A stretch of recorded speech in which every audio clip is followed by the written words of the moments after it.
Ici sur site, on prend des captures d'images en fait via un appareil photo très haute résolution.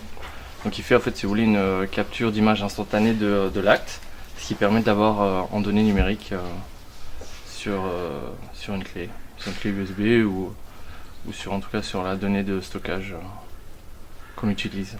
Une fois que j'ai terminé la numérisation de toutes les données, à savoir les registres prédéfinis à l'avance, en fait j'envoie ça aux collègues de la saisie qui font un traitement de l'image, donc qui nettoient, si vous voulez, les images reçues et qui ensuite font une double saisie, donc ils saisissent manuellement les données à deux pour être sûr qu'il n'y ait pas d'erreur.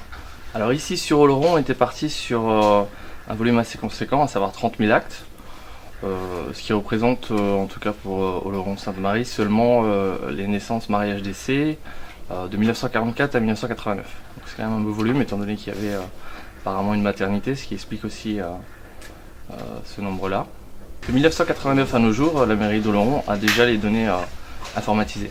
C'est d'abord une obligation légale depuis l'année 2016 où les communes doivent numériser l'ensemble de leurs documents d'état civil, depuis les fonds les plus anciens jusqu'à la période la plus récente. Pourquoi cela? Pour plusieurs raisons. La première, c'est pour une facilité de consultation chaque fois qu'un citoyen demande à avoir accès à tel ou tel document d'état civil.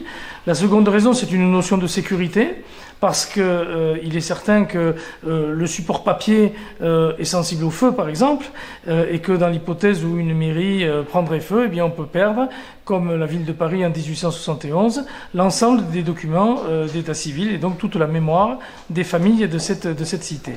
Et puis enfin, c'est un élément aussi qui permet de retrouver dans des délais beaucoup plus rapides, donc de gagner beaucoup de temps pour donner aux citoyens qui le souhaitent les éléments dont ils ont besoin.